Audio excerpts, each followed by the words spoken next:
मैत्री जी की बात सुनकर के धृतराष्ट्र ने कहा, महाराज अभी आपने कहा किरमीर नामक देती, तो मैंने नहीं सुना, कब वध किया? तो कहा मेरे पास समय नहीं बताने का। विदुर जी भी गए थे, उन्होंने भी देखा था, वो तुम्हें बता देंगे। ऐसा कह करके मैत्री जी अंतर्ध्यान हो गए। धृतराष्ट्र को कि कितना बड़ा भीम बलवान है, विदुर जी को बुलाया और बोला कि तुमने देखा है कैसा किरमीर राक्षस था, भीम ने क्यों मारा, कैसे मारा?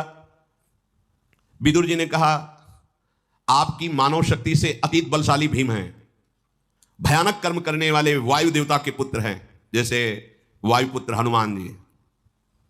जब अति लघु रूप धरे हनुमाना, जानकी जी के सामने गए, उन्होंने कहा मैं प्रभु का दास हूं, और मां प्रभु ने संदेश दिया आपके लिए। प्रभु ने कहा कि हम बस इतनी बात कहते हैं कि तत्व प्रेम कर मम अरुतोरा, जानत प्रिया एक मन मोरा, सो मन रहत सदा तो ही पाही, जान प्रीति रस इतने माही।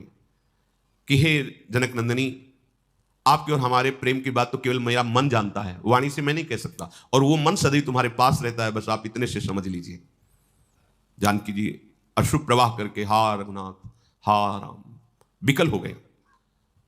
हनुमान जी से कहा, कब मुझे दर्शन होंगे राम जी के? तो उनका, मां मैं सत्य बात आपसे कहता हूं, अपने घूंसों के प्रहार से इसके 10 खोपड़ी फोड़ करके 20 भुजाएं उखाड़ करके संपूर्ण लंका को विध्वंस करके इनकी रानियों को बंदी बना करके और आपको अपनी पीठ पे बैठा के अभी क्षण में मैं श्री राम के पास पहुंच सकता हूं।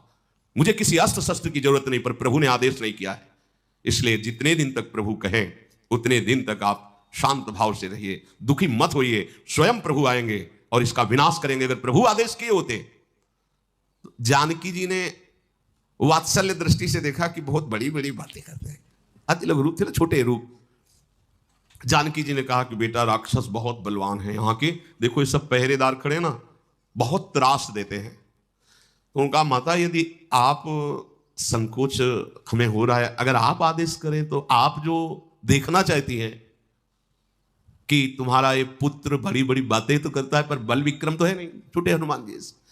तो कहा हमारा चित्त ऐसा ही देखना चाहता है। जय श्री राम। कनक भूधरा कार शरीरा समर भयंकर अति बल, घुटने के नीचे लंका थी, वो विशाल छोटे वो सब जान जाएंगे। छोटे अप्रसन्नता, तो बोले मां तो भूख लगे आई है। ऐसे देखा तो लगा कि मानो फलों की तरफ नहीं। जब जानकी जी ने कहा रखवारे जो है ना इसके पहरेदार मुझे बहुत कष्ट देते हैं, तो हनुमान जी ने कहा मुझे भूख लगी आई मां। तो बोले तात खाओ, अच्छे अच्छे फल खाओ। ये तो बस उखाड़ा वृक्ष, प्रहार कर जितनी उसकी सुरक्षा सेना थी सबको नष्ट कर दिया। 2-4 को छोड़ा, भाग के गए। रावण से कहा एक बानर आया, अशोक वाटिका उजाड़ दी, रक्षकों को मार दिया। तो अक्षय कुमार उसका बलवान पुत्र था, शस्त्र अस्त्रों का ज्ञाता, देवता भी भयभीत होते थे उससे। उसने कहा अभी मैं बंदर को बंदी बना के लाता हूं। सेना सहित वहां आया, एक ही घुसा में अक्षय को क्षय कर दिया। क्षय माने होता नाश, और नाम तो अक्षय है, जो भगवान का विरोधी वो अक्षय भी क्षय को प्राप्त। क्षय माने होता नाश होना, नाश कर दिया। फिर 1-2 को छोड़ा, क्योंकि सूचना तो दे जाके, बोले सेना सहित अक्षय कुमार मार। होश उड़ गए दशानन के। ऐसा बानर जिसे देवता भी वश में नहीं कर सकते, उस अक्षय कुमार को घूंसे से मार डाला। मैं स्वयं जाऊं। मेघनाथ ने कहा नहीं, आपको जाने की जरूरत नहीं है, अभी तो बहुत से वीर हैं।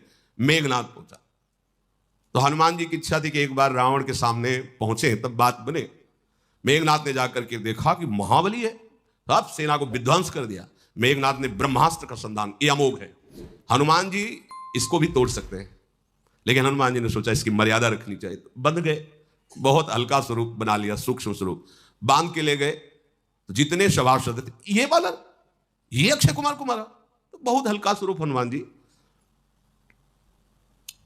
रावण ने कहा कि तुमने अशोक वाटिका क्यों उजाड़ी, मारा, तुम्हारा वैर क्या है, क्यों मारा रक्षकों को?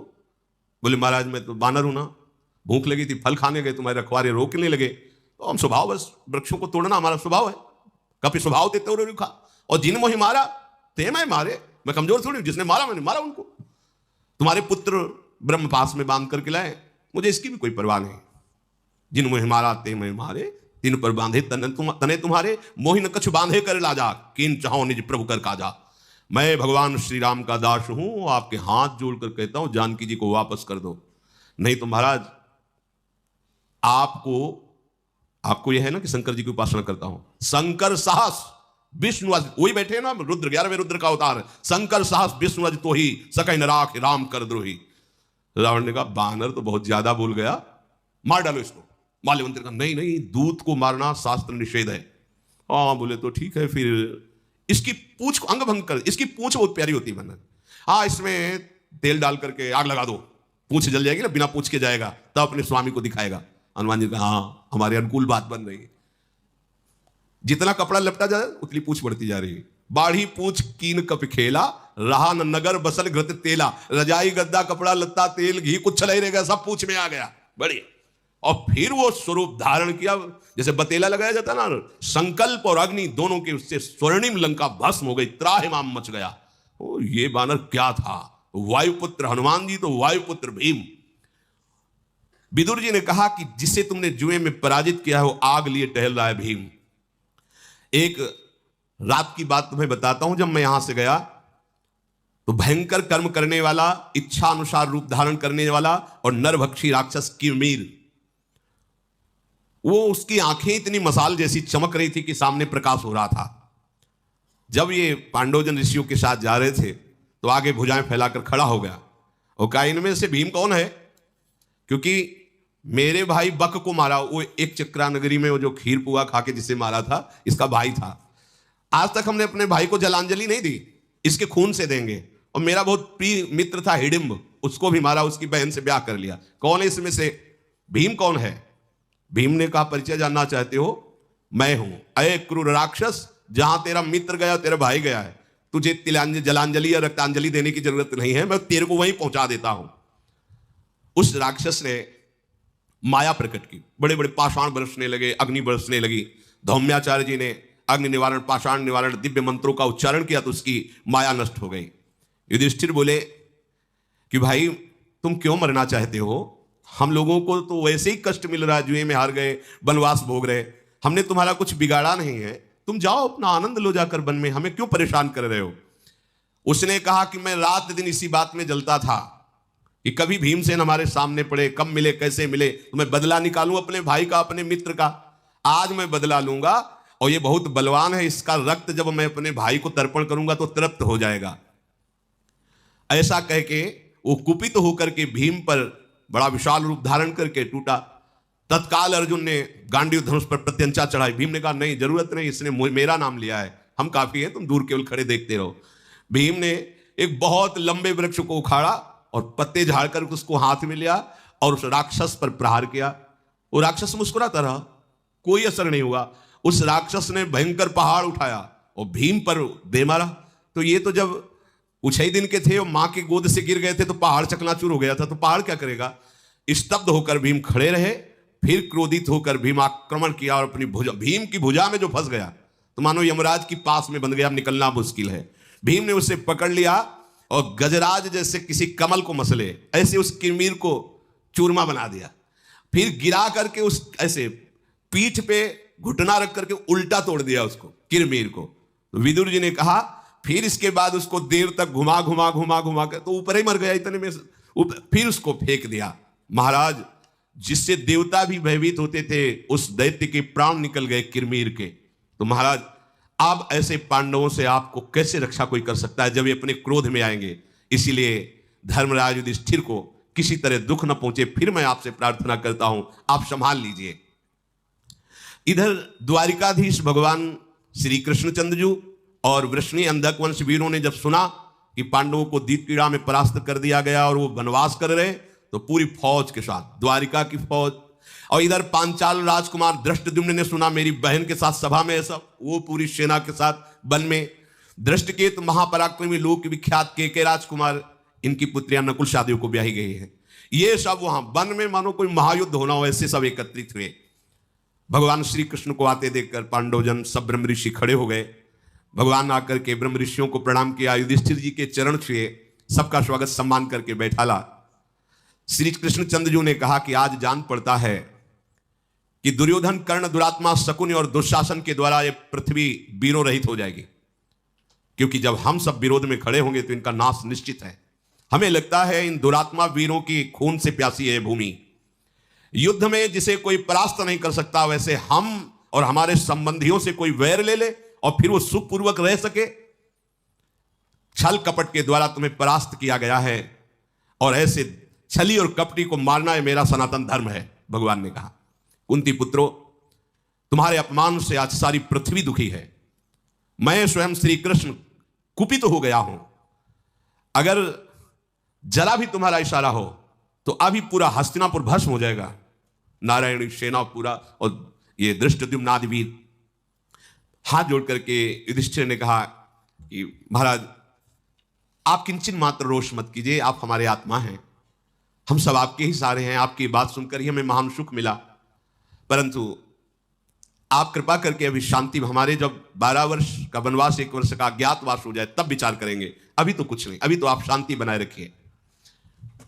भगवान श्री कृष्ण ने कहा, युधिष्ठिर तुम अर्जुन की महिमा को नहीं जानते हो, मैं जानता हूं, क्योंकि ये मेरा ही स्वरूप है। महात्मा अर्जुन इतने शक्तिशाली हैं कि किसी भी तरह से इन पर विजय प्राप्त नहीं की जा सकती। जैसे मेरे पर कोई विजय प्राप्त नहीं कर सकता, ऐसे अर्जुन पर। जानते हो महाराज युधिष्ठिर ऐसा क्यों? क्योंकि अर्जुन मैं हूं, मैं ही अर्जुन हूं। जो मेरा शरणागत है, मेरा अपना स्वरूप है, उससे जो द्वेष करता है, मैं उसकी दुश्मनी स्वीकार करता हूं। क्या भगवान कह रहे हैं? जो नारद जी ने सूत्र लिखा है भक्ति में, तस्मित तज्जने भेदा भावा, अभेद स्थिति हो जाती है भक्त की। भक्त और भगवान में भेद नहीं रहता। तो भगवान कह रहे हैं जो अर्जुन से द्वेष करे वो मेरा द्वेषी, जो मेरे शरणागत से द्रोह करे वो सीधा दुश्मनी मैं लेता हूं। और जो मेरे दुश्मन है उनको सृष्टि में कहीं भी चैन मिल जाए, ऐसा कैसे हो सकता है? इसलिए महाराज कुंती कुमार अर्जुन की तरफ दृष्टि रख करके तुम सदैव निर्भय रखना, क्योंकि मैं ही कुंती कुमार अर्जुन के रूप में हूं। अर्जुन मैं है और मैं अर्जुन हूं। जैसे साधु हृदय मय्यम, मैं साधु मेरा हृदय, यहां भगवान भक्त को अभेद स्थिति बता रहे हैं। हम दोनों में भेद बिल्कुल नहीं है। ये जो अर्जुन है, अगर ये रोष में आ जाए तो इस सृष्टि में कोई वीर ऐसा नहीं जो इनका सामना कर सके। भगवान श्री कृष्ण के ऐसा कहने पर धृष्टद्युम्न खड़े हुए और उनका, मेरी बहन द्रौपदी को सभा में लाया गया और निर्वस्त्र करने की चेष्टा की गई, तो मैं सत्य कहता हूं कि पहले सबसे द्रोणाचार्य का गला उतारूंगा और भीष्म को भी दंड दूंगा कि इतने बड़े धर्मात्मा होते हुए ऐसी सभा में ऐसा अन्याय। धर्मराज शांत रहिए, शांत रहिए, इस समय रोष प्रकट करने का नहीं है। द्रौपदी जी खड़ी हुई और कहा, प्रभु आप तो केवल रोष की बातें कर रहे हो, क्या आपको पता है कि मेरे हृदय में क्या हो रहा है? हे कृष्ण, मेरी जैसी स्त्री जो आपकी शरणागत है, आपकी सखी है, धृष्टद्युम्न की बहन है और पांडवों की पत्नी है, उसे बाल पकड़ के घसीट कर एक वस्त्र में सभा में लाया जाए और यह आदेश किया जाए कि इसको निर्वस्त्र कर दिया जाए, और ये पांडव जन सब कह रहे चुप रहिए, मेरे हृदय में क्या हो रहा है आपको पता है? मधुसूदन, पांडवों, पांचालों और वृष्णिवंशी वीरों से संबंध रखने वाली मुझको गलत शब्द बोला गया सभा में। कर्ण ने गलत शब्द बोला था और मुझे दासी कहा गया, बलपूर्वक मुझे घसीटा गया। हे श्री कृष्ण, 4 कारण हैं जिनसे मेरी बात आपको पूरी करनी ही होगी। पहला कारण, मैं आपके संबंध में हूं। दूसरा कारण, मैं आपकी शरणागत हूं। तीसरा कारण, मैं कोई स्त्री से प्रकट हुई नहीं हूं, मैं अग्नि से प्रकट हुई गौरवशालिनी हूं।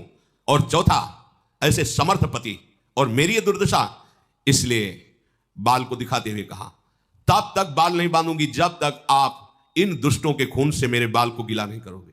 ये मेरी प्रतिज्ञा है कि दुशासन, इन कौरवों के रक्त से मेरे जब बाल भींजेंगे तभी मैं अपने केस धारण करूंगी, नहीं हर समय इनको खुला रखकर आपको दिखाऊंगी कि बाल इस कारण खुले हैं। भगवान श्री कृष्ण ने कहा, द्रौपदी, जिस पर मेरा शरणागत क्रुद्ध हो जाता है वो चाहे जितनी सिद्धियां पास में रख ले, उसको कोई नहीं बचा सकता है। ध्यान से सुनो, जो अपराध भक्त कर करे राम रोष पावक सुझरे। तुम निश्चित समझिए, मेरे बल विक्रम से जो तुम चाह रहे हो वही होगा।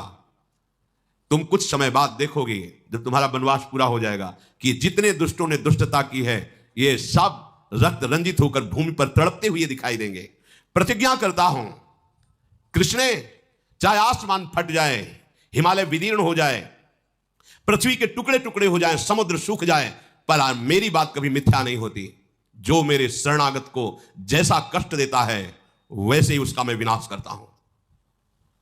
वैसे ही भगवान सच्चिदानंद में है, सुंदर नेत्र वाली द्रौपदी मत रो, एक दिन देखना उन लोगों की स्त्रियां कैसे चिल्ला चिल्ला के रोती हैं। मैं जो कह रहा हूं सत्य होगा, उनका विनाश निश्चित होगा। भगवान श्री कृष्ण ने कहा ये चार जिसके जीवन में उसका विनाश निश्चित हो जाता है। ये चार बातें जिसके जीवन में है उसका विनाश निश्चित हो जाता है। जो दूसरे की स्त्रियों से भोग करता है, और जो मदिरा पान करता है, जो जुआ खेलता है, और जो दूसरे जीवों का मांस खाता है, इन चार का विनाश निश्चित है। स्त्रियोक्षा मृगया पान में तत् काम समुत्थितम दुखम चतुष्टयम प्रोक्तम ये नरो भ्रश्यते श्रिया। फिर ध्यान से सुन लो, ये खिलवाड़ मत समझो, मनोरंजन मत समझो। गृहस्थ धर्म में जो ब्याह होता है तो एक पत्नी बस, वही तुम्हारे संतान उत्पत्ति रूपी पूजा के लिए विधान किया गया है। ये जो परिस्त्री गमन है ये विनाश का कारण है। आप कितने सामर्थ्यशाली हैं पता नहीं, पर हम सामर्थ्यशालियों की बात बताते हैं जिन्होंने ऐसा करने की चेष्टा की उनका सर्वनाश हो गया। स्त्री शरीर में केवल काम भाव आपको अपनी पत्नी से, अगर किसी दूसरी स्त्री से किया तो आपके सुकृत नष्ट हो जाएंगे।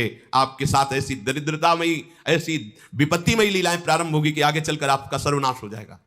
व्यभिचारी बहुत दुर्गति को प्राप्त होता है। एक पत्नी व्रत का शास्त्र ने आदेश किया है, या जो राजा लोग हुए हैं उन्होंने वर्ण किया, धर्म संज्ञक वर्ण किया है। लेकिन जो दूसरे की पत्नी के साथ व्यभिचार या दूसरे पति के साथ, बहुत सावधान। पति वंचक परपति रति करई रौरव नरक कल्प सत परई। ये इसे मनोरंजन मत माना जाए, इसे खिलवाड़ मत माना जाए, इसे बहुत बड़ी उपलब्धि मत माना जाए कि दूसरे की बहन बेटियों को हम अपने भाव से फंसाकर गंदे आचरण। दुर्गति पक्की, व्यभिचारी की कभी सुगति नहीं होती। और जो द्वित कीड़ा कर, जुआ खेलने वाला, और जो दूसरों का मांस खाने वाला, और शराब पीने वाला, ये चार प्रकार के जो वृत्ति धारण कर लेता है उसका सर्वनाश निश्चित है। इसलिए तुम द्रौपदी इन निंदनीय जनों के विषय में अब चिंता मत करो, ये अपने कर्म के द्वारा ही मारे गए हैं। भगवान श्री कृष्ण ने विविध प्रकार से उनको समझा करके और महाराज युधिष्ठिर से आज्ञा ली। साथ में सुभद्रा जी, अभिमन्यु जी, उनको साथ लेकर के भगवान श्री कृष्ण द्वारिका गए। और धृष्टद्युम्न ने द्रौपदी के 5 पुत्रों को साथ लेकर पांचाल देश में गए। और जो नकुल की भार्या तो धृष्टकेतु जी, उसको ले गए। जो जिनके परिवार के थे वो सब सुव्यवस्थित, क्योंकि अब ये पांडव जन वनवास में हैं। और शेष चर्चा आगे। श्री राधा वल्लभ लाल की।